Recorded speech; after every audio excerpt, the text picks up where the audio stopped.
Hello, everyone, and thanks for tuning in to Canadians with Disabilities and their Allies. My name is Brent Frain. I'm the host.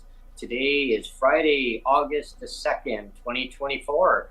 And please, click on the your favorite app where you like to listen to the podcast, where you find it best suited for you. Please like, subscribe, and share the contents that you are seeing or hearing today. It really helps us to kind of keep on track of of all the shows that going forward, all the content that you like. Definitely jump in and stay up to date on all the advocacy work that we do and the guests that we have on that about lived experience. And with that being said, today I have Dan Trays from Toronto, Ontario, joining me. Dan has a very big announcement to make today to all of our listeners and our viewers that are tuning in today on our live feed on YouTube. So with that being said, I'm going to pass it over to Dan Trays. Dan, thank you very much for joining me today on this special announcement. What is it? What is the big announcement that you have to share with us today? What's up with you guys? Always a great conversation, man. Kind of dopey looking outside here in Toronto, kind of rainy and stuff and muggy. But yeah, so yesterday it's official, right? Like I signed up to be the next city councillor in Ward 15. That happens on November 4th, which lucky for us just so happens to be the day before the American election. Yay. Yeah. Everybody loves more elections. But yeah, yep. Just running to be the city councillor up there with the lived experience and my practical work experience down at City Hall. I think it'll be a big asset. Already getting positive feedback. I mean, the last 24 hours, man, you guys know me. I'm a what the F and a what the F, but I've been humbled, man. Messages coming from various people around the city and quite frankly, around the country. So yeah, just happy to be a part of it. 10 candidates so far, I believe, last time I checked this morning. And everybody's got something to offer, right? I just think with the total combined experience that I have, it's going to be a great campaign, and the next 3 months are going to be pretty heavy duty, man. Mm-hmm. Well, congratulations, Dan. I know this is something that you've really wanted to do for quite some time. And made it official. And so, I want to, thank you on this. Congratulations on running for city council. You're a very strong advocate within your community and across your province and across the country. Because I echo a lot of your advocacy work that you do. Seeing what goes on ground level throughout different provinces and hearing lived experience stories and the stories that you share with us on a regular basis of what's going on in your community and making it aware of all the inequalities that need to be fixed. Is it housing or is it street level, like transit, infrastructure, whatever it may be. You're awesome. Thank you for that. Well, no, thank you for those compliments, and it's great to hear. Right, it's like I said, it's humbling, and it's not for the notoriety end of it, right? But it's just the fact that, even if you help one person, it's great, right? There's a few candidates in this race so far that I know of. One worked as an advisor for the TTC, which is our Toronto Transit Commission. One was a former candidate that I helped in 2022, Evan Sambasivan. And, another school trustee. And so there's candidates that have various things to offer. But the one thing I have to offer above and beyond my lived experience is the fact that my job at City Hall on the second floor in those offices was actually as a constituency assistant. So I had to deal with various issues, whether it be Toronto Police Service, the TTC, homelessness and housing, PWD issues, as well. I sat on the board of directors for the Inner City Family Health Team. So I have a full understanding of the budgets, who to go to, who asked, who to talk to about what. So the ability to hit the ground running on day one, the ability to be able to set up an office on day one, that's going to be a huge asset. But it's all about the people. I mean, we have this thing called the Eglinton Crosstown there. It's this project of transit that's been happening for the last 40 years. And there's no end in sight. So we got to get some kind of agreement to that. There's millions of dollars being lost monthly, probably, by the businesses that are affected by this issue. So that, along with safety, car thefts, and things like that. Start slow, baby steps. Follow the lead of what was left to us by the former councillor, Jay Robinson, who passed away in May of cancer. So respect what's been going on in the community, as well as bringing new ideas forward to go forward with the community as a whole. Yeah, it's definitely lots to dig into for sure, and you have a lot of experience in those areas, and I know you have what it takes to be a really awesome a candidate. And then you wouldn't be a candidate once you got in, because you'd actually be a very great, successful city councillor to represent your community. Well, that's the other aspect of it too, right? You can have being an advocate in the community is the way you start. You get involved, right? And if you have the ability to run, you get involved in campaigns. And I've been lucky enough to be involved in about 24 campaigns over the last few years. The last campaign I was involved in, the last 3 campaigns actually, were municipally for our Toronto City Council back in 2022. Evan Sambasibam, who I mentioned earlier, happened to finish second place in that, which was a great showing against an incumbent of like 40 years. The other 2 gentlemen that I helped are now city councillors sitting at Toronto City Council. So if that's not experience to show the ability to be able to campaign and get the message across at the door, then I don't know what will be, right? So again, it's starting tomorrow. I'm looking forward to the door knocking, and that's the most important part about elections, getting the word out there. And not only that, but allowing the people to vent their frustrations and concerns to you with the ability to speak back. Yeah, what I was going to say is, I mean, you mentioned it already, Dan, that you feel you already have the experience to hit the ground running, but I was going to make the point too that, I mean, there's lots of very seasoned politicians out there, whether it's at the city level or the provincial level or whatever, and you might not fit the bill of a seasoned politician per se, but as we see on the podcast all the time, like lived experience goes a long way, right? And I think it's important to have more people with lived experience at the table, and have people that are passionate advocates.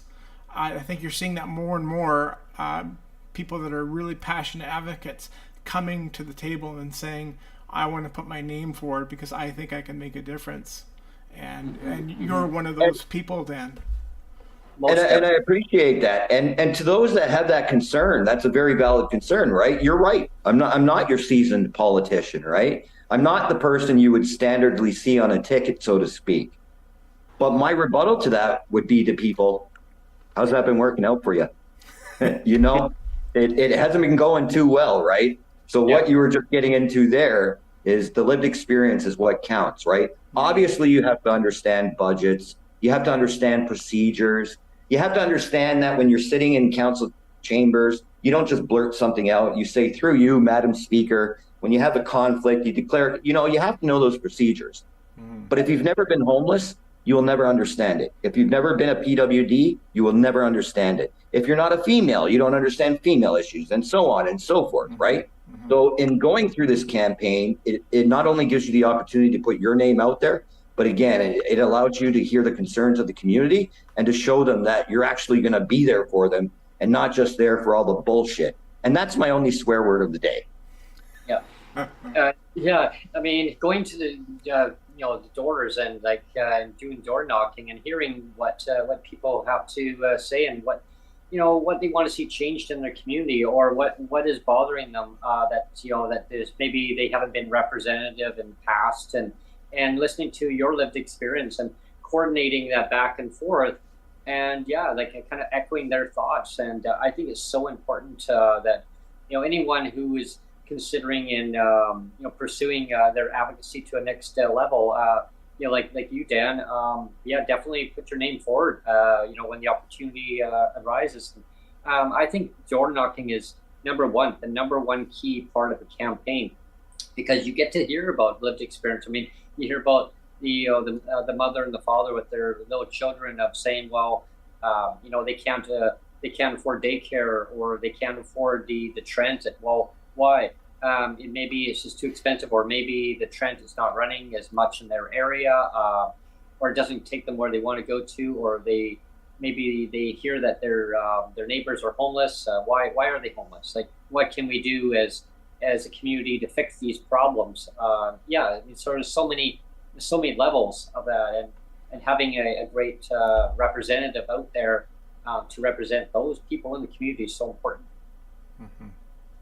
Well, the one thing I will say, like, for example, us there in Don Valley West, one of the biggest issues we have is that Eglinton Crosstown. As I said, it not only affects the general business of the area, but think about the little things. It also affects the timing of that single mother who's trying to get home to her child, to spend more time with them and what have you. So the one thing we got to tackle, I think, down at City Hall is, and you've heard it before from other people, but it's the truth. It's the red tape of getting through stuff. So there's a reason why the delays are happening here on the Eglinton Crosstown.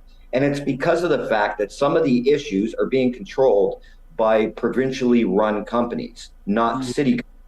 So we have to come to some kind of togetherness to talk about these things and get through this, because the people in Don Valley West, they're getting shit on right now hard.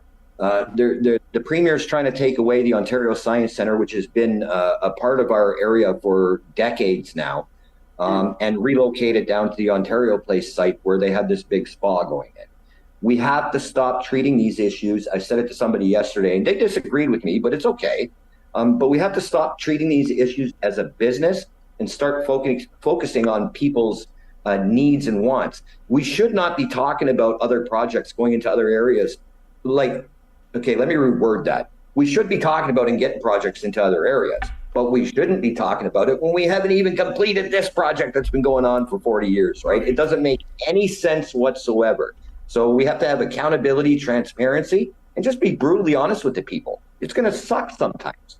Sometimes there's going to be things that I say or others say that is just going to kick somebody right in the groin, right?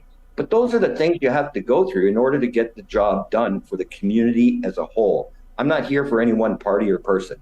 I'm here for Don Valley West, Ward 15. Mm-hmm. It's all that red tape that's involved. It's all the bureaucracy, and they just need to cut the fat off the top and actually get right down to the basics of the core of the issues, and focus on those core of the issues and tackle them. And rather than all these big projects, like this, yes, important, but let's deal with that after. Let's deal with the actual issues of today, how it affects people's lives now. You're right on that, Dan. I mean, totally. Some people, they probably disagree with what I'm saying too. Like, hey, you don't even live out there. Well, no, I don't. But I hear about lived experience stories, what people go through too. And you would know better than I know, Dan, because that's your area, where you live. And you see on ground level how it affects people's lives, on the decision making that is done. And you're definitely 100% correct on that. 150% correct is that the city needs to communicate with the province, and they need to be on the same playing field, so that we got all ducks in a row and saying, okay, let's get all this done. I don't think it matters. I don't think it. We just lost Dan. I think he's going to. I think he's going to log in again. He said he was going to have maybe problems with his cell phone, so we'll wait for him to log in again. But what I was, maybe I can just say it now, is that people that are Oh, actually, I'll just wait for Dan to sign in so he can hear me. Mm-hmm. Just 1 second, Dan. I'll pin you up again. Yeah, There we go. Yeah, What I was going to say just before you got booted off is, I think no matter where you live, whichever city you live across Canada in, I think everybody knows the frustration of jurisdictional issues.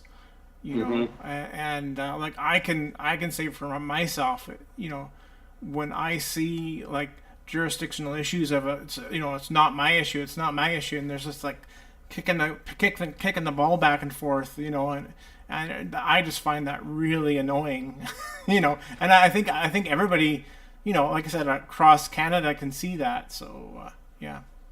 Well, I mean, I always rant about the transit. Just for instance, when I say you can't get from Victoria to Duncan back and forth, I mean it's one municipal area passing the buck back and forth. Well, rather than like just deal with it, and if they can't get the province on board and figure out where the problem is, where the red tape's involved, cut the tape, right? Cut the red tape and work together and get it done, because it keeps people flowing throughout the day, throughout their communities. It benefits every community. It benefits the citizen, basically, and a citizen of Canada. I mean, there should never be barriers, should we call it, between each province. Like a citizen is a citizen, and they should be able to go where they want throughout the country, and not have all these red tape involved in saying, or you can have transit, but you can't, or you can have whatever housing and you can't, or you can't leave the province because you need permission. Like, I mean, all these things, and so it's a ripple effect throughout our society, and having representatives at the table who can make positive change and advocate when they're elected also too. It really brings our voices forward, and having Dan, I really if I was there, I'd be voting for you right now. But I appreciate that. And that's why I'm vote for you.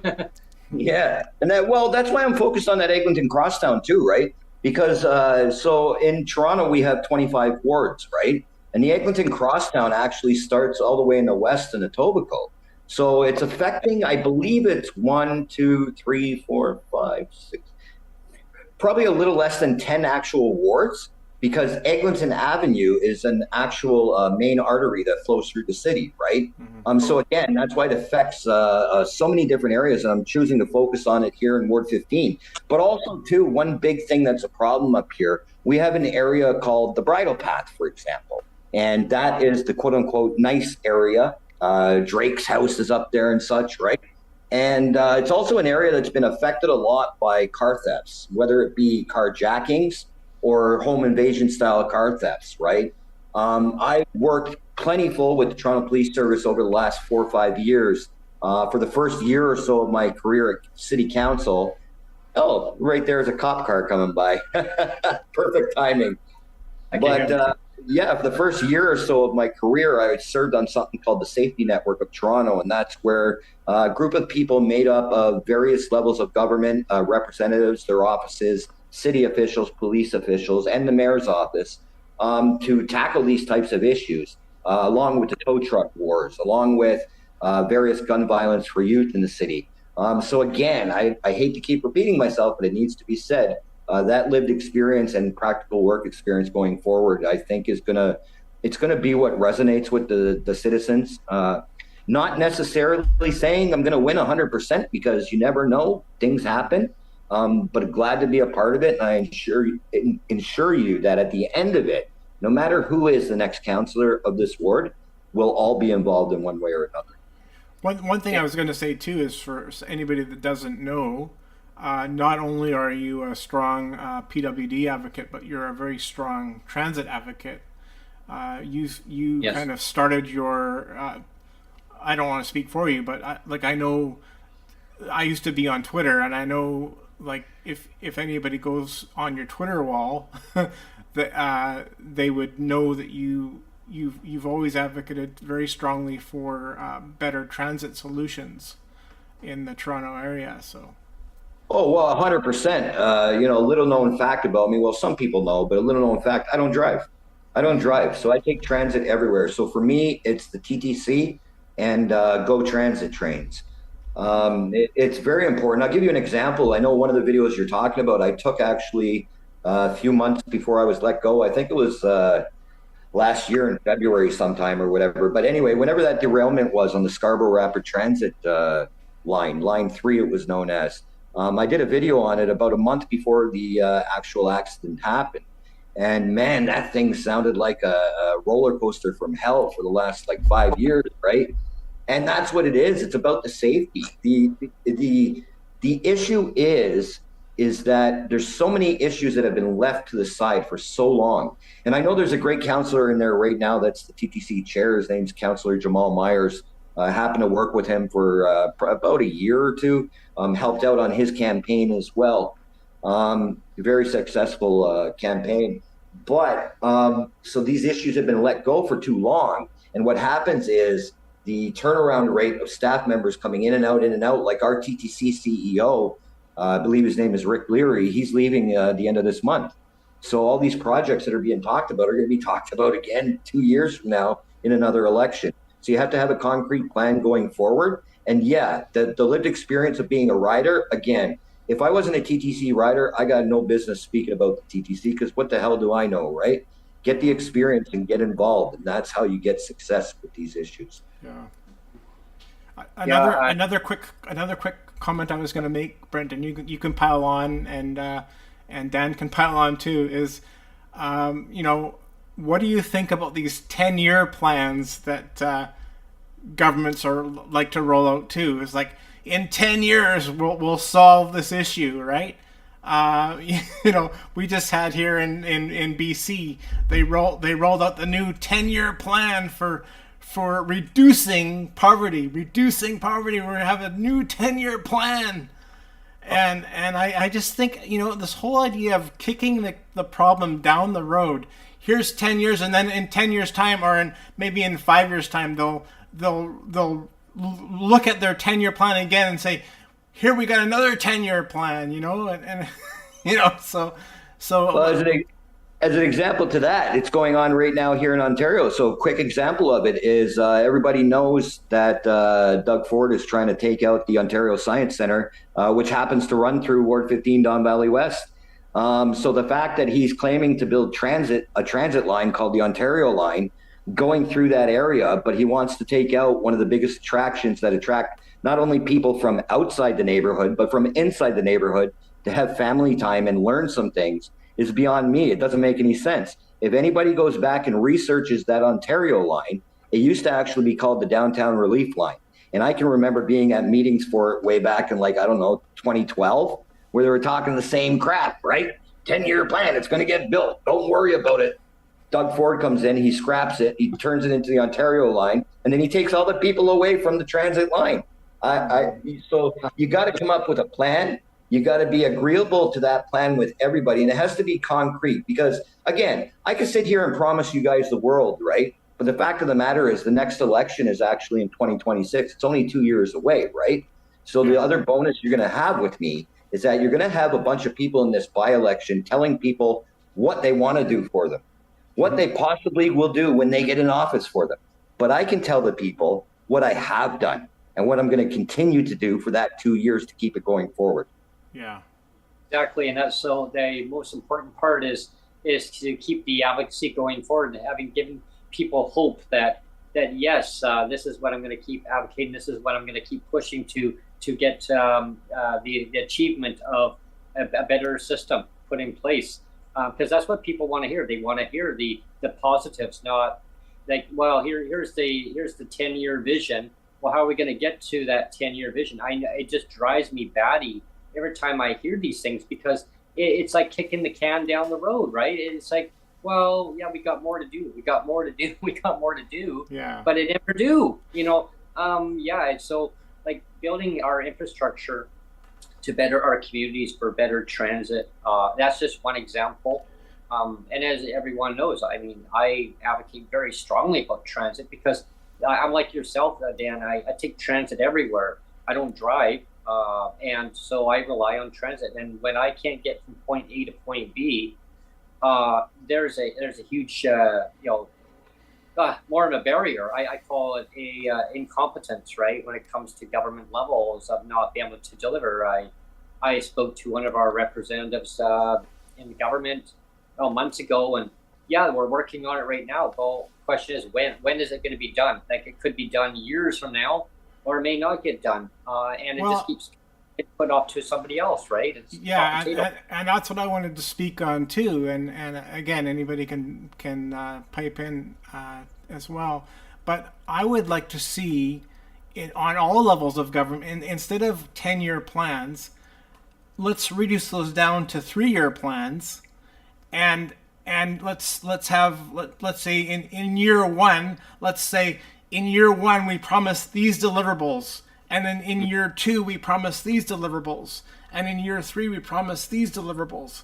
And because if you don't have goals, then how are you going to measure success? If you just have these long range things of like in 10 years time, that means you can keep booting it down for the first 9 years and say, well, we're going to deliver everything in the last year or something, right? Because there's no accountability. Well, you just hit the nail on the head, right? Every single time, and I'm sorry, I don't mean to be picking on our premier, but whatever, it is what it is. Every time I see the guy get on TV and claim, okay, in 8 years we're going to do this, in 10 years we're going to do this. How the hell can anybody in their right mind say that with confidence, knowing that your term is only 4 years, man? Like, come on, man. I can't sit here and promise the people of Don Valley West that I'm going to build 50,000 units of housing in the next 2 years, because that's ludicrous. You hit the nail on the head. You have to come up with a step-by-step plan, because here in Toronto, I'm not sure how it works out there. I'm sure it's similar. But here in Toronto, you have to bring motions to committee. So long story short, what would happen is the community or developer or whoever comes to the office and has an issue they want to discuss and such. If it's deemed important enough to be made to a motion, it gets made into a motion and gets brought to the various committees that it applies to. At those committees, they decide whether to proceed forward without having to go to council, or they proceed to council with that motion and vote on it as a whole. So there's nobody in their right mind that can sit there and say with 100% certainty, this is what I'm going to do for you tomorrow. Because it doesn't happen like that, right? Mm-hmm. The first and only thing that I'll be promising in the first part of this campaign is that I will promise something. I promise to hold either monthly or bi-monthly town halls in the various areas of Ward 15. That way I can keep up to date with the issues that are going on, and the community can keep up to date with the updates that I have from them from the city. Mm-hmm. That's the way it works. Anybody else that says any different is a lying beep. I just think it's really important to measure success. Like have things in place where you can quantitatively measure the success you're having over the first year, over the second year, over the third year. And like you said, Dan, like all of these politicians, they're only guaranteed like 4 years in office, and that's it. So there's no point in saying here's a 10-year plan. If you're only going to be in office guaranteed for 4 years, why not have 3 and 4 year plans and say, these are the things that I'm going to have in place to measure success in year 1, 2, 3, and 4. Right. Have a deliverable at that time, like having steps to hit that goal. So if it's designing, getting a contractor to design, well, the first year it's escalating it so that it's not delayed. So getting a designer in place, now you're going to get the company that does all the materials, all the building. So and then getting all the who's the vendor going to be to build to get all these trains done. Well, you get all that done as step by step, and then it's implementation in year, say 3 or 4, is done deal. At least attempt to show that that's what's going to get done. But I find that a lot of the bureaucrats, they promise the moon, but they never deliver. And we can say that too on the from a disability lens point of view, and from a disability advocacy point of view. I mean, where is the accountability? Where is the proof and measurement of success in our social development programs put out by cities or by provinces to say, here is a measure of success. Here is proof that the program is working or not working. Where is that? We never see that. It's just like, take our word for it that it's working, and we never see proof of any kind of deliverable of like what's working and what's not. It's like, take our word for it, and that's it, right? Well, here's proof for you right here in doing this, right? You guys know, but a lot of people in the ward might not know. Like, I was homeless 19 years, man. 97 to 2016, I didn't have a pot to piss in. So these programs of harm reduction and mental health help obviously work. And I've been telling people across the past 24 hours across the ward and across the city is that unless you've been there, you don't know. So I've been there. I know that these programs work. And this is why I'm trying to get in and show people, even if you only help one person like me, you've helped one person survive. I shouldn't be here right now. But yet here we are having these discussions, right? So you got to take those experiences, move forward with them. And like you said, step by step, because again, there's nobody that serves a 4-year term, or in this case, in this by-election, 2 years, that can sit there and say, okay, I'm going to fix everything. I'm going to fix across town. I'm going to fix your potholes, because that's not the way it works. There's a procedure and policies in place to continue forward to achieve those goals, but you have to have the will of everybody. And when you have some guy that's trying to tear the crap out of everything that's positive in this city, I'm telling Ward 15 and the residents there, you need somebody like me at the table, because once he sees my face, it's time to talk. I don't play around. Yeah, I think it's so important to for people to recognize what the issues are that are going to benefit them in the ward, Ward 15. So anyone in Ward 15, here's the man right here. He's going to listen to your concerns. So he's knocking at your door. You let him know. Let Dan know that what's going on. What do you want to see changed in your area? What affects your life right now? Do you want to see this center move to another location? It disrupts everybody in the community, right? Dan, to me, hearing about that on the news, I heard about that too. I shook my head. I'm thinking, this makes no sense. Well, why would the Premier want to move a center that's been there for, decades? It makes no sense to me. He needs to swallow another bee. you know what I was going to say though is I should say, like, you've run this podcast for, we relaunched it. It's been a year and a half on the relaunch, but again, like, this used to be on Twitter Spaces, so it's been almost 3 years or so, Dan, that or 2.5 that we've known you. Like, you've been around since the beginning. And if I'm gonna distill you down in 2 words, Dan, if I was gonna distill you down into 2 words and put it on a t-shirt, it would be straight shooter. Like you're about as straight as they come, right? You just call it as you see it.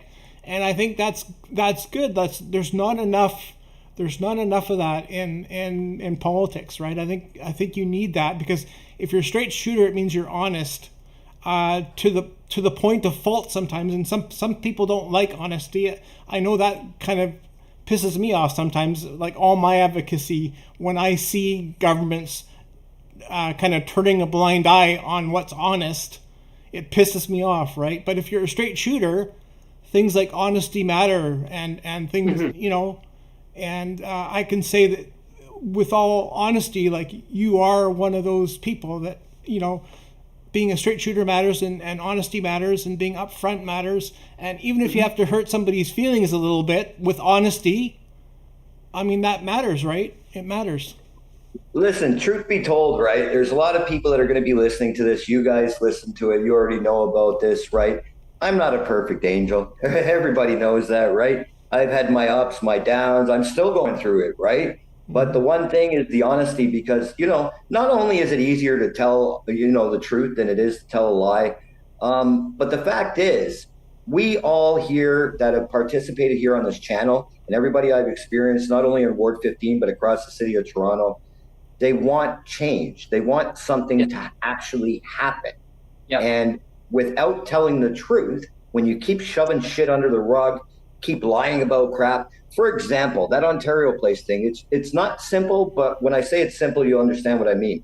It's simple in the fact that, yeah, sure, it's old, okay? And the excuse the provincial government used was that the roof was all holy, right? But we just had a rain event a week or two ago, whatever it was there, and I didn't see no complaints about flooding at the Ontario Science Centre, right? So we got to start being honest with people that, he wants to move it so that he can have that centralized location down in Ontario Place to go along with the spa that he also got approved for his buddies, right? I don't give a shit what you want to do in politics. Your party is your party. I don't do party politics, but you have to put the people first. Do you think the people would care about a spa down in Ontario Place if you were taking care of their social issues, their housing, the homeless on the streets, holding people accountable for the car thefts and all the wrong that they're doing in the city? Absolutely. Just be honest. Work together on it. And again, people aren't going to like every single thing you say. Some people are going to appreciate my attitude and some people are going to snub their nose at me, right? And if I were to complain about every single thing that happened in the last year and a half and continue like that on with my life, there would be no accomplishment for anybody. So for me, if I'm hired, if I'm elected, and I say hired by the people, sure, nice paycheck, great. But my number one concern is with the people, because the issues that are affecting them are affecting me. Mm-hmm. Absolutely, Dan. I couldn't have said it any better than that. You definitely nailed it right down, right to the core. And the core of the issues is what affects people in the community and within the city. And having a representative like yourself to represent their interests is so important. Because you could echo your lived experience and listen to their experience of what they're going through and channel it to, this is what I'm hearing. This is what we need to do, folks. Like this, we need to get this done. Rather than these, like I say from a provincial level, these pet projects that are really, they may sound good, they may sound or splashy announcements, but what's affecting people's lives right now? Car thefts, homelessness, housing affordability. That's a huge thing across the whole country right now. I would do anything right now to move out of where I'm living, but I know I can't afford it. I can't. The housing prices are just way too high. That's another show in itself. But again, having representatives listening, going, okay, here's the problem, rather than, well, let's just build. Well, are we going to make it affordable?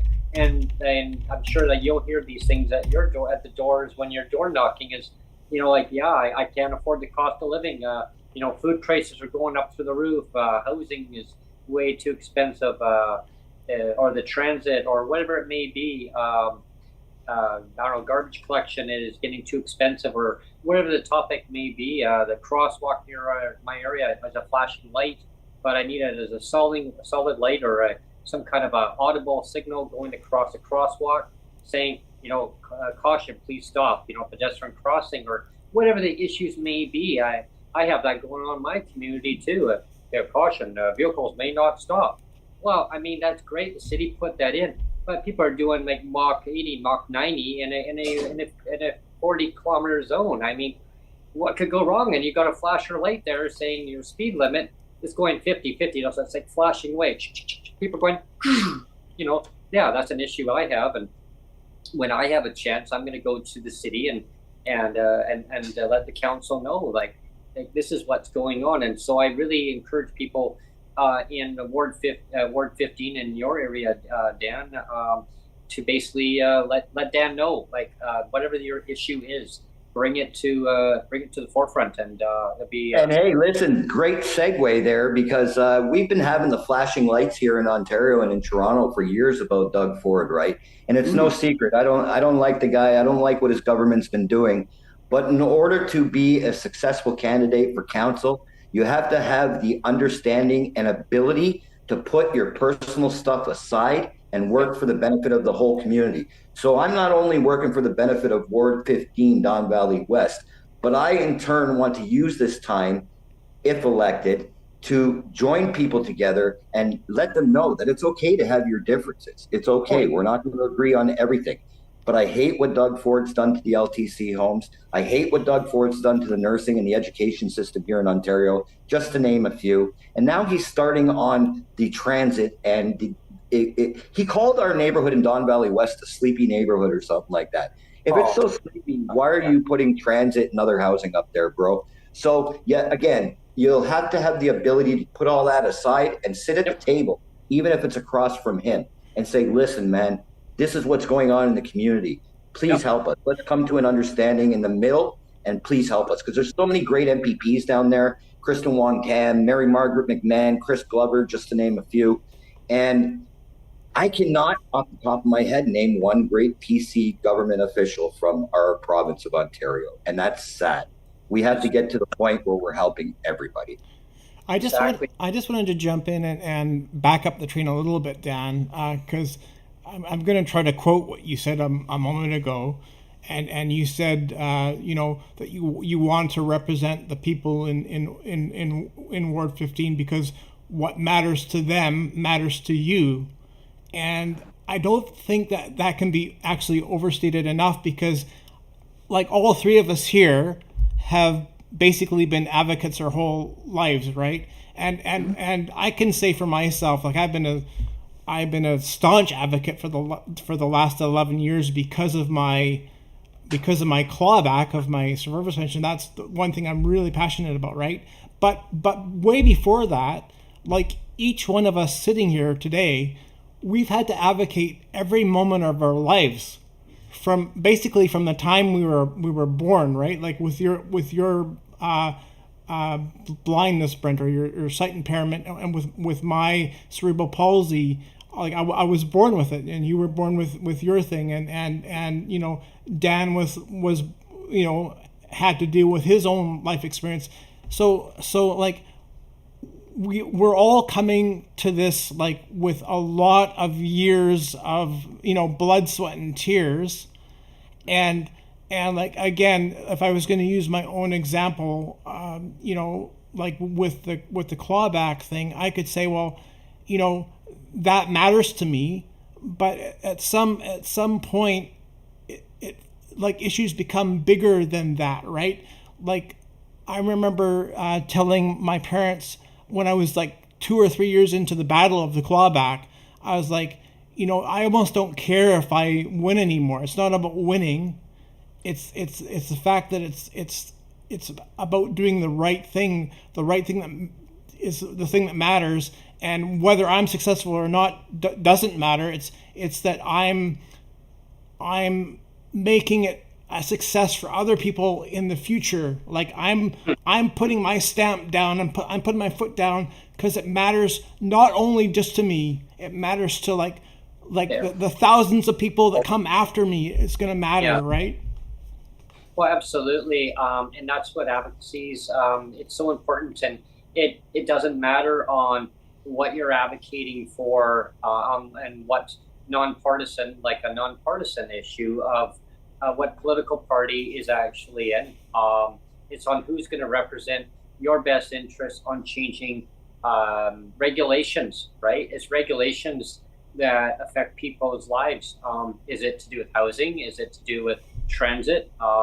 The reasons why there's so many hiccups in our society. And I mean, I have a lot of interests, should we say, what I advocate for. I mean, a lot of people used to know me for the 375 guy, right? For the shelter. That's how I knew you. Yeah. And then the government changed it, going, oh, okay, well, after so many years, it's like, it's that rhetoric, you know what I mean? Mm-hmm. Well, let's put it up to $500. Okay, well, that's still not good enough. You can't rent anywhere in BC or anywhere across the country for $500, and not in market housing. You can't.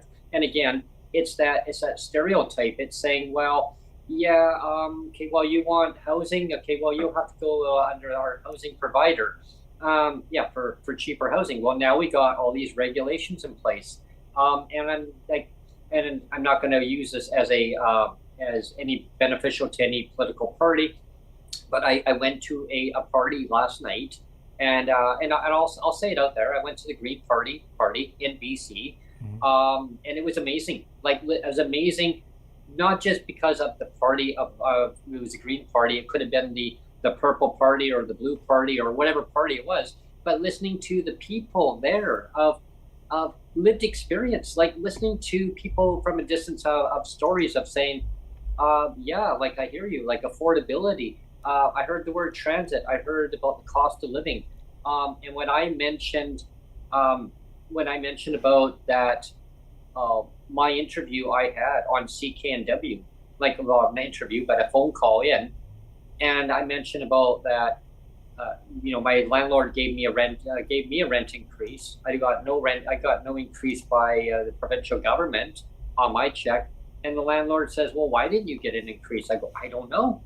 And so that was the question I asked the premier at the time. And there was a soundbite that we tried, getting out there. I was able to actually. I had a lot of great interest last night. People were asking me, "Can I hear that? Can I hear that?" So I said, "Yeah, like here's the part of the actual broadcast under the vault." And so people who want to go and listen to it again, if you want to listen to the whole episode in its entirely, it's July 25th at 9:00. You can go and listen to the whole segment. Yeah, and I think it's around. If to be specific, it's July 25th at about 9:22. If they fast forward to about 9:22. That's roughly when you come on and ask your question, roughly right around there. Yeah. Another thing we can advocate for is better internet connections, man. Sorry, I keep getting booted off my connection. My bad. No, it's okay. Oh, it's okay. Yeah, I've had days like that, and and so anyone like that's interested to know like what the conversation on that again, like I advocating for not just for myself, but I use my landlord as an example because a lot of people. They say, "Yeah, I'm going through the same thing. Like I got an increase, but I got no increase on my income. Why?" And that was the question I was trying to get across to our premier was not just for me. And with the response I got was, "Yeah, I hear you. Like there's more that like we're working on things. Like we know we need to work on more." I don't know if it was exactly the words of that, but people can listen to it. But that's pretty well the gist of it was like. Yeah, we recognize that we need to do more on that. But again, it was a deflection of saying, and this is nothing against any political party, but it was like answering a direct question. Like I had a direct question, why not? And this was to my landlord, like not just to me, it was to my landlord saying like, why didn't you give the guy an increase or any PWD in the province an increase to pay their landlord because they live in market housing? And so you have to now cut somewhere else.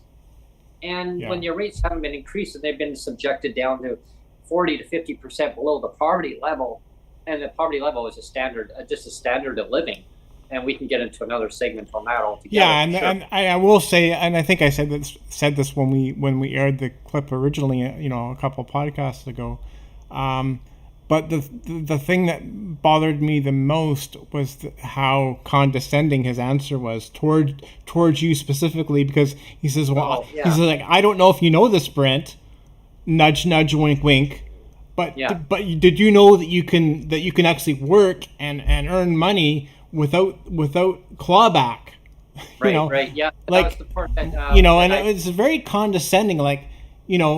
If you know better, Brent, maybe you don't know, but if you knew better, kind of thing. Yeah, and I played that clip last night because some other candidates actually wanted to hear that, and so I was kind of reluctant to play it, and I thought, okay, there's a little clip, and so I played that, and they were astonished. They were astonished that.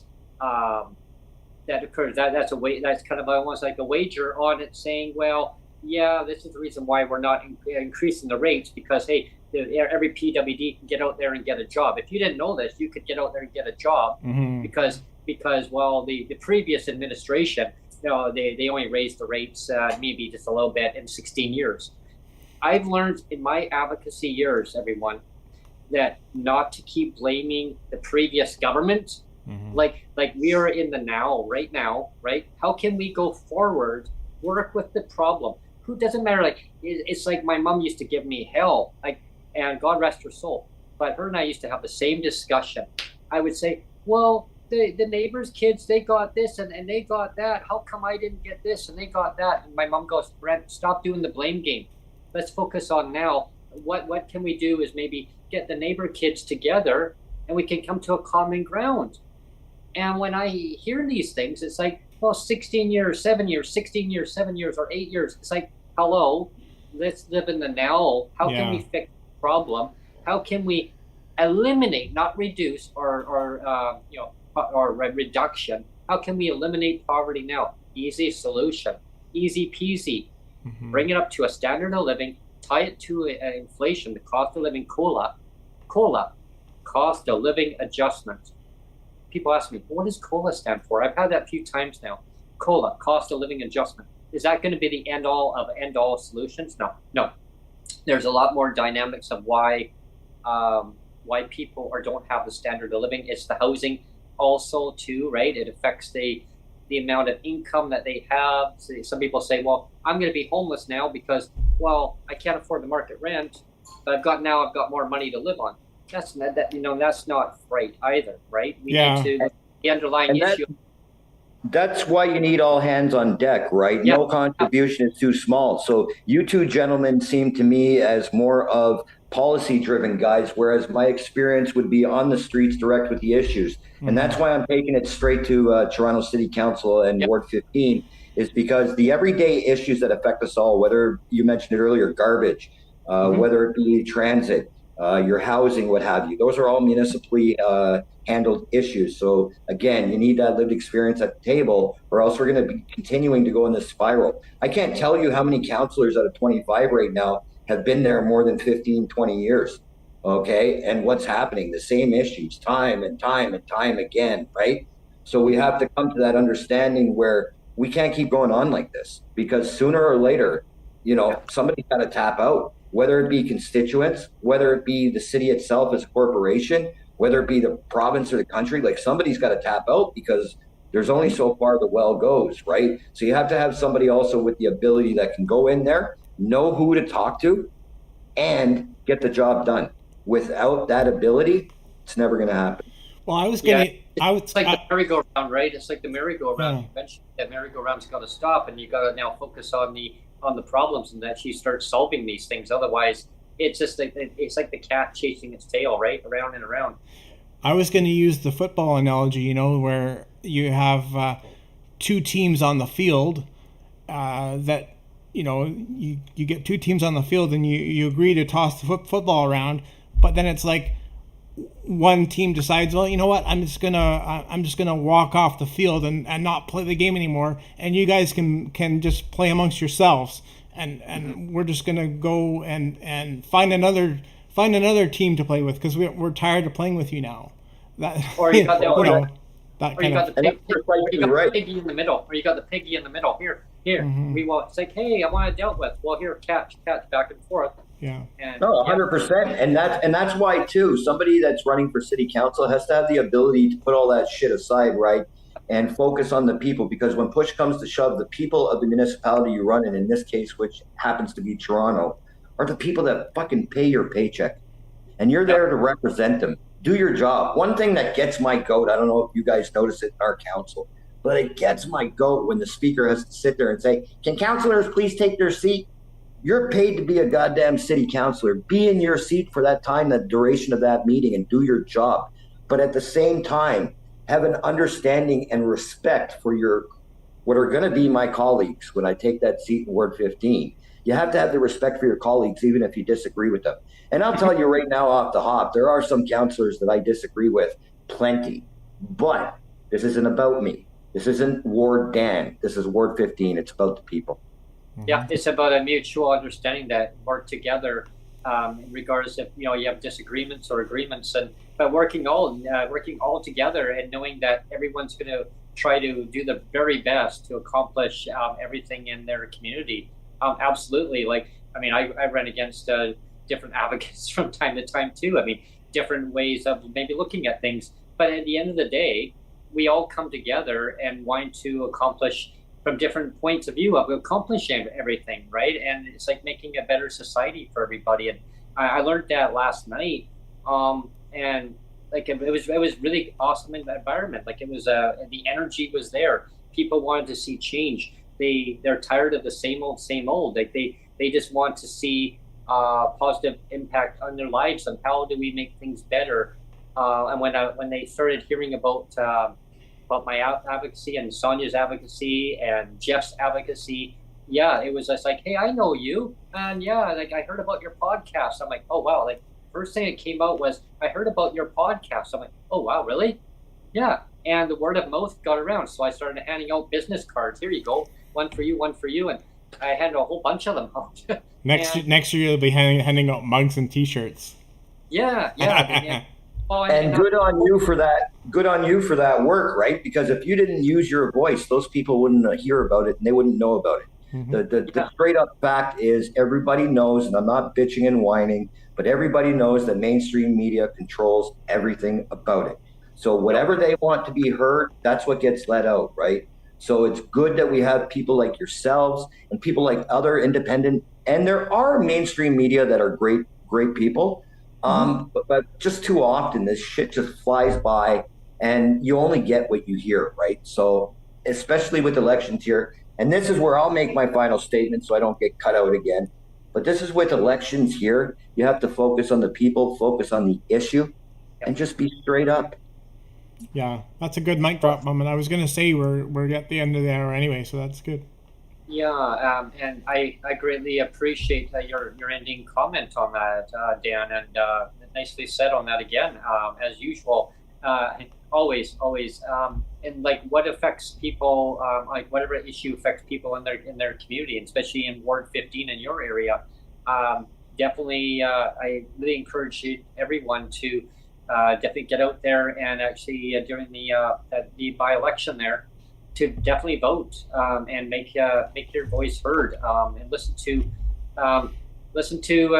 all the stories that are going out there of how it affects people's lives. How do we make positive change?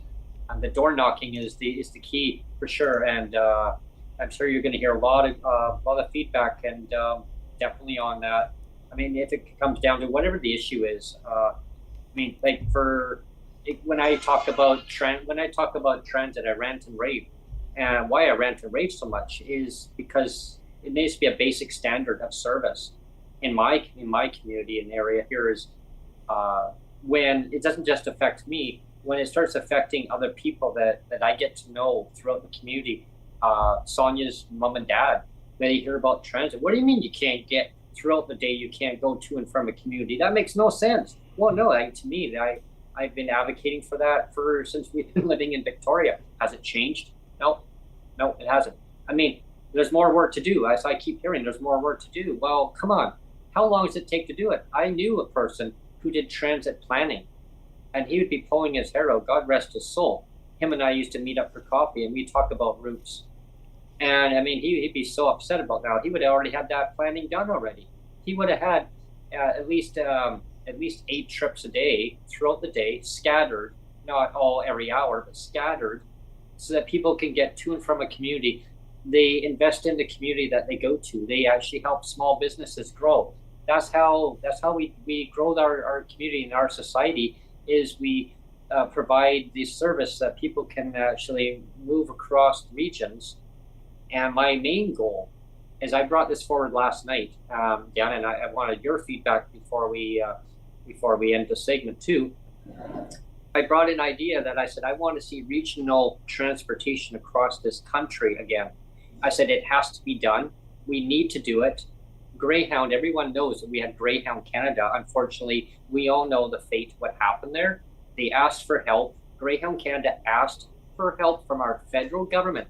Mm-hmm. What? And it was too late. Like, they could have temporarily helped them, maybe work out a new strategic plan on how they run their service. Unfortunately, they pleaded for help every angle. I even heard from in BC, they asked for help back then. nothing happened. So we know what happened. They went up. They went under.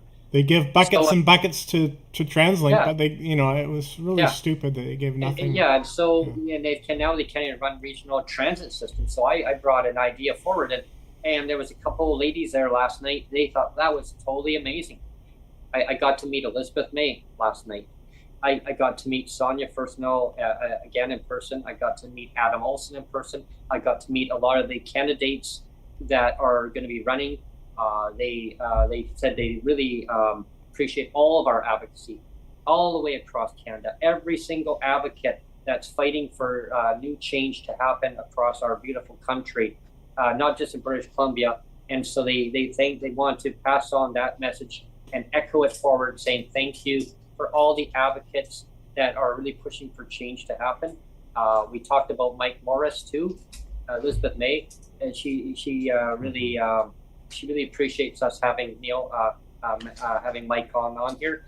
She said you guys are just totally amazing, and I said, well, thank you. And she's such a card. She's just meeting her in person. I've always wanted to do that. She said, I remember you. She said, I remember to Sonia and I, hey, I remember you guys. You were at a train station. I go, that's right. She said she didn't get a chance to say hi, but she recognized us. And then going forward, she recognized us, through our advocacy. So yeah, again. Well, I said off air that I met her back in 2010. Yeah. At it was an Abilities Expo in 2010 where I was selling my book, my Daddy Bentlake's book. And she comes up to my table where I'm selling my book, and she says, I don't know if you know who I am, but I really want to buy your book. And I said, are you kidding? Of course I know who you are. And really super humble lady, just an amazing woman, right? And I was just so impressed. But she took the time. She said, I really want to read your book. It sounds amazing. So yeah, it was really cool. Yeah. Yeah, when she went out of her way and walked up to us right away. She spotted us, and she big smile on her face, and she was so happy, so genuinely just so happy that we showed up, due to advocacy. Like I want to see what's going on, and automatically hearing about the advocacy that really stood out right away. Like people are saying, wow, yeah, I've heard about the podcast. I've heard, and I said I was on the radio. Well, and everyone wanted to hear it right away. Well, what was this radio broadcast? And I don't know how many times it kept wanting to play. Can you forward it on to me? Can you send me this?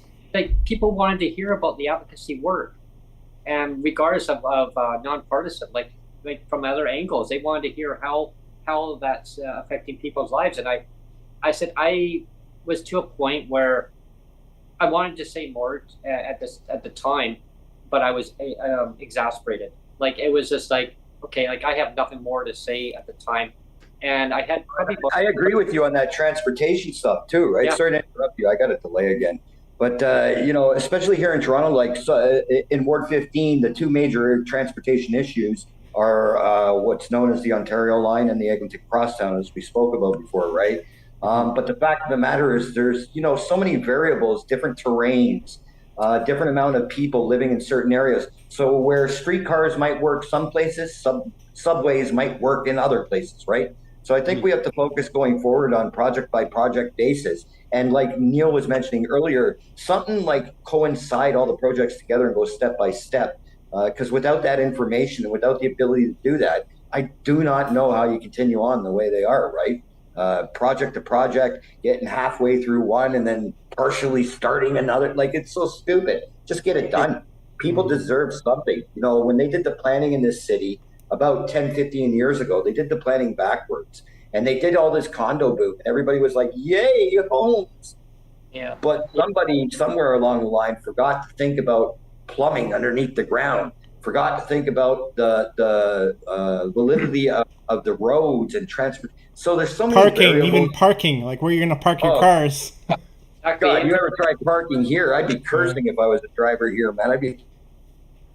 Yeah. Well, yeah, I mean, you got all the infrastructure that needs to be built around, not just like housing, build. Well, you need you need your transit, you need, all your water mains, everything built around it. Schools, recreation centers, everything, pools, doesn't matter what it is, it needs to be all built around. Remember Sim City? How do you build Yeah. a city? Yeah. Yeah, I used to love that. I used to love it too. Yeah. Yeah. Put all And the pipes underneath and hook up all the electricity and everything. Was great. that makes sense, though, right? Yeah. That makes sense. That's Yeah. how we build a city. Yeah. Maybe I don't know. Maybe the ones who make these decisions go back and maybe look at some city. Maybe. Yeah. I don't know. Yeah.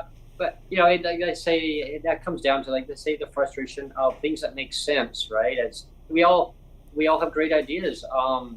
Doesn't matter what level of government, city councils. I mean, working together, like provinces. If it's prime minister, work together. Listen to lived experience, not just all the ones that are at the very top going, well, I have an idea. This is how we're going to do it. Well, no, like, listen to everybody, have everybody's feedback in it, and get these projects all done. Because it's like simple things that make sense. Yeah, usually it's based on lived experience. That's why it makes sense, right? So we get it all done. I know it can be done, but we need to get it done, like, within a step-by-step goal. Because when I say, oh, we can get it done, that's what I hear. We're working on transit. We're going to get it done. When? Well, we're working on it. When? Well, now. Okay, but when's it going to be done? Yeah. So that's all I hear, right? It's like crickets, right? Yeah. So it was amazing hearing about different advocacy stuff last night. Going forward, I just encourage people to look at, as one of our other guests that we had on, look at the policies, folks. Look at the policies. For another Dan Davies. Yep, we have. Dan Davies was the one that said, look at the policies. Yeah. Yep, we have a provincial election October 19th, 2024. And it's going to be an interesting one. I don't want to tell people provincially who to vote for. I'm nonpartisan when it comes to that. I want people to look at what policies in regulations. Regulations is the key word. So all this garbage that's thrown into these regulations, clawbacks, all these stipulations, why this is happening. Look at the party, look at these things, and who's going to change these? Like, say, well, if you get me in, okay, well, are you going to do this? Like, there has to be some kind of accountability. I don't know, like, maybe we can kind of elaborate on that a little bit, but well, I mean, we are at the end of the episode. But what I did want to say, though, is, like, you are right, is that we've always strived to be nonpartisan. There are good people on all sides.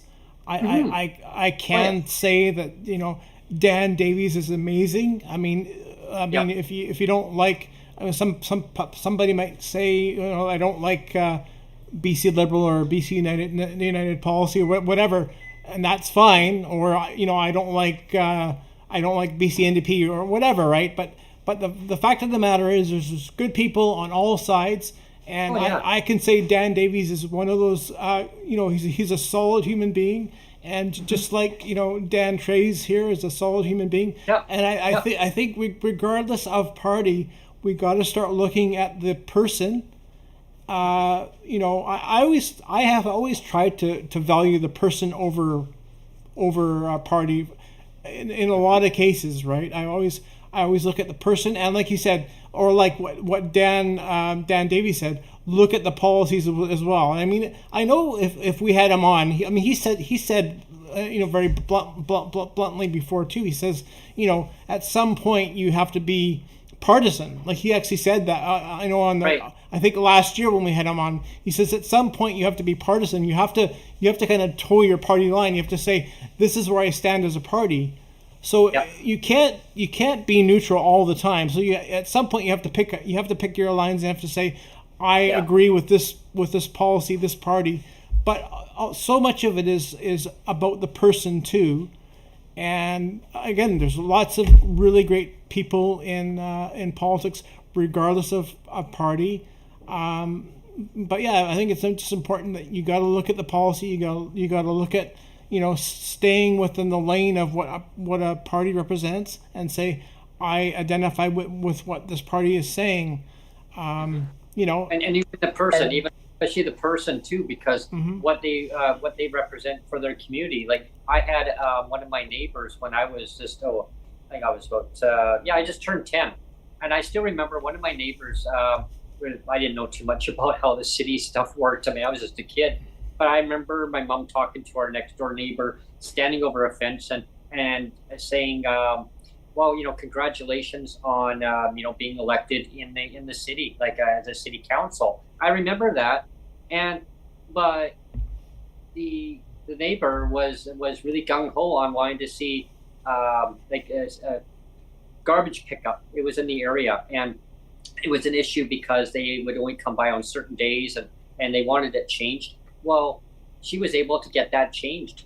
I didn't really care for the neighbor too much personally, but I cared for the advocacy of how that person wanted to see things changed.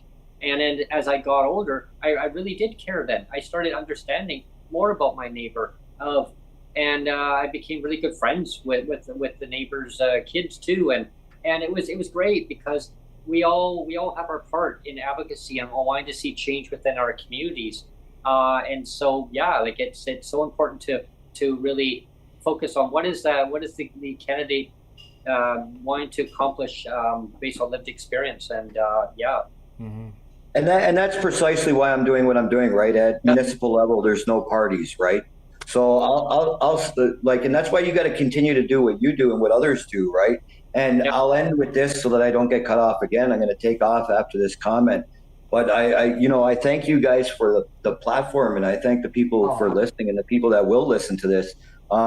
I believe the early voting is October 26th or 27th. I'll put more up on the Twitter account. I'm only using the Twitter account now for the campaign, so there won't be no BS or any other crap going on there. But yeah, the Eglinton Crosstown, the Ontario Science Centre, the safety in our community, and building back up our community from what we've lost and building upon what we've built with former Councillor Jay Robinson. That's the way we got to go forward in Ward 15. So I look forward to it and totally appreciate you guys, man. Okay. Thanks, Dan. Thanks, Dan. Thanks for coming on. Thank you so much. This has been a wonderful episode with you. And good luck on the campaign on that. I wish you great success. We're going to do a follow-up on how your progress is going with this. Keep us posted on what you're hearing at the doors. I mean, I'm really intrigued to hear what people are having to say, what the changes they wanted that you're hearing at the doorsteps going forward. Yeah. Well, he's gone now, Brent. Oh, yeah. But we can sign off now. Yeah. But yeah, thanks everybody for tuning in. Thanks, everyone. Thanks for tuning in today, and I hope you appreciate the all the information and the what we do on our podcasts. It's always enlightening. I get positive feedback quite a bit, definitely through advocacy and through going through different meetings from here and there. And you want to stay up to date, please subscribe as usual over to the YouTube channel here. There'll be some Breaking with Brent segments. There's going to be some coffee time segments through the month of August. I'm going to be taking, like I mentioned before in a previous podcast, I'm just taking some time off. I'm not sure what I'm going to be doing for a couple weeks, 2.5 weeks or whatever, but I'll be here and there. So when you see Breaking with Brent, or it could be possibly a travel segment, coffee time, could be all in one. Could be all in one. That's an interesting one, right? I'll just mash it all together, yeah. Yeah, exactly. But I want you just to travel along with me, and we'll see what happens. But regardless of what I'm going to be doing, I want everyone to enjoy the rest of the summer, to however that may be for you, and stay tuned later into August, as we have another guest that's going to be coming up later in August. Yeah. Yeah, so and stay tuned. We do, as always, we do encourage people to, if they want to come on the podcast, let us know. Drop us a line, let us know. We're always into, bringing voices forward. And like I've always said, this is your baby, Brent. It's always been your baby, but I just feel like this is the little podcast that could, kind of thing. And yeah. Exactly. I mean, and you want to come onto the show and talk about what do you want to see changed, right? It's all about lived experience, and it's always been about lived experience. But also, I like to put a little angle on it too, where I also want to hear from people what do you want to see changed as a nonpartisan, right? Because I don't want to be throwing darts at back and forth at different politicians, because really, like, it all comes down, like I said, it's all it's policies, right? It's in regulations, so on who's going to best serve your best interest on changing these, get rid of all these regulations. So if you want to come on and talk about these things with us, that'd be great, because I want to hear, like, what do you want to see change? Like, how are things, these crises, I call them, actually probably could even escalate it up to a state of emergencies, really, because our healthcare system is crumbling, right? We all know that. We're in a housing crisis, and I get it. Like, it's not cheap, right? People hear about me ranting, raving all the time. Well, we want to move. Sonia and I talk about this all the time. Even when I'm not even on the podcast, we talk about, I want to move to another place. I go, I get it. I can vouch for that. And Neil hears this all the time from me too. Trust me. Sonia and Neil hear about this all the time. And again, I want the government to, and this is nothing against our provincial government. It comes down, I mean, they're in power still, right?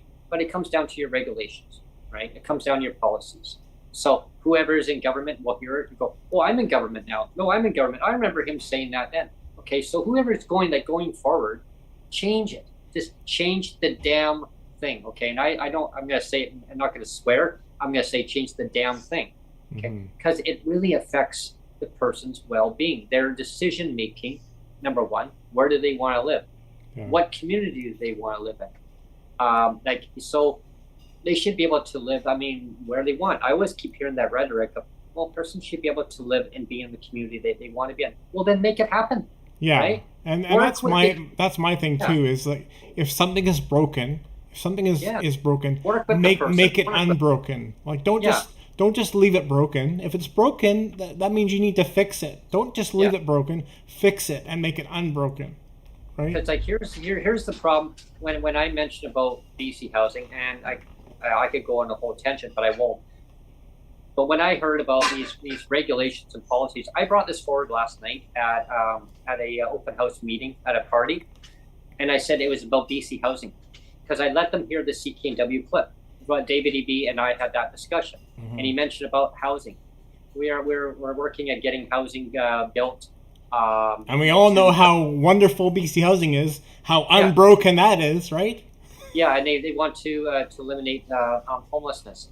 Well, I can tell you, to get into BC housing, if you know, say, I pointed out to a couple of people last night. I said, okay, you see that person over there? Yeah, okay. So if I wanted to move in with that person over there, right, or you did, I said to the lady, if you wanted to move in with that person over there, BC housing would not allow you to do that. What? Nope, they wouldn't allow you to do that. Why? Because you're not in a relationship. You're not married. You're not in a relationship. You could be friends, or you could, or roommates. Like, you may know that person, but as soon as you both move into there, you're now in a relationship. Yeah. You now fall under their guidelines, regulations. Yeah. Oh my God! I go, yeah, and I told her. I said, I told BC Housing, this needs to change. Well, the government sets this regulation. I go, well, then it needs to change. And don't you dare say it's discriminatory. Don't you dare say it's discriminatory. Yeah. You know. And I mentioned that people just need enough money for housing. So here's a solution. The majority of PWD that live in market housing right now, okay, and that's, I'd say, I don't know exactly, I'd say about 90%. So maybe 10%, maybe 12% live in BC housing. Yeah. We always 10 to 12. 10 to 12. Yeah. So, and as the number dwindles down, because a lot of BC housing ones, some of them are actually getting sold off too. Mm-hmm. And so that's why evictions are rent evictions are going up. So that 12% is going down to 11 or 10 now. Yeah. I'd say we're probably at 10% now. Yeah. Yep. At the most, people. And here's the thing: there's like a 14-year waiting list. There was one person that was on CKNW on that audio clip. If everyone's interested, go back and listen to it. July 25th at 9:00. You listen to the whole series, the whole segment if you want. You can listen to different conversations that our premier had. There was one part where a person had indicated 14 years on a wait list. Okay, so you have to be on a wait list. I mean, people just want enough money for housing. So here is raise the rates up to a livable income. Jeff Leggett talks about this all the time. I talk about this all the time. Sonia talks about this all the time. A lot of our guests talk about this all the time. They just want to have enough money to actually survive in our wealthy country. Nobody should be living in legislated regulated poverty. Regulated poverty. We're gonna going forward. We're gonna change the narrative on this. Okay, so let's practice on this legislated, regulated policy. Yeah. Wow. Yeah. Instead of legislated poverty, it really should be regulated poverty because all of it is tied up in bad regulations. It's bad regulations that have all the poverty stuff in there. Exactly. And they could very easily change that regulation in under an hour. They could just burn the whole thing and say, you know what, we'll just do a carpet burn of the whole thing and get rid of it all. But they don't. I used to have a DVD-R. I remember the writable discs. I used to copy a disc over to the other one. So all you have to do is copy a person's PWD file over to another disc. Okay. So now we do on a temporary template. And I used to work with templates. I know. I learned this in college. A temporary template. Copy the information over. Okay. We're going to rebuild the whole database. Now, in the meantime, while we're doing this, we're going to delete the old regulations. Okay, so now, regulations are now getting deleted. Your PWD file is on a temporary template. We're now putting the new state-of-the-art computer system in, right? That one that was supposed to be delivered this year. So far, nothing. But don't worry, there's an election coming. Don't worry, there's an election coming. So what we're doing now is we're going to get the PWD file. We're putting it back onto the new template, and now we're putting regulations. What regulations? There's no regulations anymore because they've been deleted, right? So now we're listening to lived experience. I think that's what's going to happen. What do you think, Neil? I would love to see that happen. All the pink unicorns would disappear. Yeah. I heard about that last night. Oh, I heard about clawbacks. The keyword clawbacks. Yeah. And they said, so Brent, they like, if you haven't really looked into this, you may want to look into maybe getting a job if that works good for you. So I heard the word clawbacks. So Brent, we want you to get that, so that we could claw off. Yeah, get a job so we can claw. Somebody said that to me. They said so we can claw that off. I said, but I had a job. I injured myself multiple times over time. As we get older, we get more disabilities. Exactly. I go, so I've already been down that rodeo. Like I've already been down that way. We need to listen to people. It's just a spin. That's all it is. Yeah. The Premier knows the answer. The other previous predecessor knew the answer. Christy Clark, the Premier, knew the answer.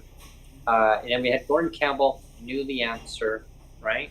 Yeah. Before then, we can go down memory lane. Yeah. Well, I mean, we could be on here for another hour, Brent. I don't know if we should, but my one closing comment is, again with David Eby's comment, I thought it was very condescending, and the fact that he even threw in BC Housing as the solution when he knows that it only represents a 10% solution for 10% of people with disabilities. The other 90%, BC Housing does nothing. I mean, he knows. He knows. Imagine a whole group of people. Okay, they all want housing, and say, I don't know. I'll just make up a scenario. I don't like making up scenarios, but okay. So we got a 4-bedroom. We got a 4-bedroom BC Housing, which they don't exist. We got a 4-bedroom BC Housing, and we're gonna put a bunch of bunk beds into there. Okay, so now we got possibly 8 beds in a 4-bedroom unit. So those 8 people, imagine all 8 people PWD coming there. In order to do it, they all have to be in a relationship. Yeah. Really? They just know each other. Nope, according to them. And again, that's all pink unicorns. So when he mentioned about housing, that's not going to work, right? Let's work together. Let's work on getting our rates up there. People, PWD who want to live in market housing, let them be. Let's bring it up to standard level. People that are in PWD that are in subsidized housing, co-op housing, whatever it may be under the BC Housing umbrella, let them be. Like, let them live there. That's fine, right? But work with the scenario here. It's right now, it's like saying, well, you want cheaper housing, you need to be homeless, you need to be fleeing violence, or all these other regulations that are in there. Yeah, it's all these stipulations. It's like, wow, it's red tape. As Dan said earlier, cut the red tape. I think that's all I'm asking. I think it's important that we both say that I don't begrudge the people that are in BC housing. No. Like I don't begrudge the 10 to 12%, but don't play favors. Like, I mean, if you're going to have 10 to 12% in BC housing, fine, but at least make it a fair system where you're not discriminating against the other 90%. Exactly, of saying, well, yeah, you want to be in that housing, well, then suck it up, buttercup. You know what? If you want to pay corporate landlord this, hey, go for it. But we're not going to raise your income because you just go and get a job instead, right? Get a job. Get a job that can claw back your pension. Yeah, because that's the best remedy. That's the solution. It's like as Doug Ford would say to their PWD citizens in Ontario, just get a job. And I kept hearing that rhetoric in BC. Same other provinces, I'm sure it's happening. If you're in another province in Canada and you'd love to come on the show, talk about this. Is that what's happening in your province? I want to hear. I want to hear about that, so it will help our advocacy, our channel here grow, and we can network together and find a common solution and hold the politicians to account by telling them about your lived experience, letting them know it's not okay. It's not okay that these regulations are in place. Again, I want to thank everyone for this long episode, extended episode today. We just like to ramble, and I apologize for that. We do. We kind of. But maybe what we should do is here's the last thing I'll say is if people want to reach out to you on Twitter and they want to share their own pink unicorn story, let's share pink unicorn stories. I want to hear everybody else's pink unicorn story of what pink unicorn is holding you back. I want to hear, and so maybe forward that on to Brent on Twitter, and put the hashtag pink unicorn, and we'll share pink unicorn stories. If pink unicorns are not real, so just want everyone to know they're not real. They're made up regulations that allow government to claw back and cause punitive damages to PWD's lives, right? And these regulations they're harmful. They don't make sense. They were made up major decades ago, after the Second World War. This all came to fruition. Did you know, everyone, that back in the early 1990s, that PWD across Canada, the ones who have the PWD designation, they had pensions. Bite your tongue, Brent. Bite your tongue. Oh, yeah. But then government said, no, that's not right. We don't want PWD to have pensions. We just want them to get a job. We don't want to respect people. We don't want to respect people with disabilities. Yeah. That's just wrong to respect people. Oh yeah, they paid into CPP all their life. We don't want them to get ahead. We want to claw that off them. Yeah. They got a survivor's pension. We don't want them to have that. We just want to take it away. Yeah. That's what pink unicorns are about, people. I just want you to understand that. That's why when we talk about pink unicorns, so please, reach out to me. Let me know if you want to come on later in August. We'll schedule a time. Like I say, August is there's not a lot going on. I'm going to be away for a while, but I have a guest coming on later in August. That will be confirmed. But then after that, we'll get you scheduled in. Maybe we'll even target towards September. So if you're going to be away and you'd rather come on in September, we've got the whole calendar open. So when you come back from your holidays, we're going to be working towards our year 2 episode 50. We're getting close to episode 50 again, so that's exciting. Year 2 episode 50. Yeah, exactly. And if you'd like to see some other content that you'd love us to talk about, it's environmental stuff, whatever it may be, as long as it's PWD, it's kind of corresponds with your lived experience, stuff, whatever it is, just let us know, right? Because we'd love to enhance our channel. Other added features, if we can do it, we'll definitely consider looking at that. Mm-hmm. I have some ideas. Neil knows what those ideas are, and we talked about it. Yeah. For promotions of stuff for our channel. So if you want to be a sponsor and you love our content, reach out to us, and if anybody's BFF with Michael Bublé, let me know. I want to be his BFF too. Exactly, Michael. So we still want to get you on. It's another wonderful day. It's a beautiful day. It's a beautiful day. Hey, yay! Anyway, thanks everyone for tuning in. Thanks everyone. No more singing, Brent. Bye, everyone.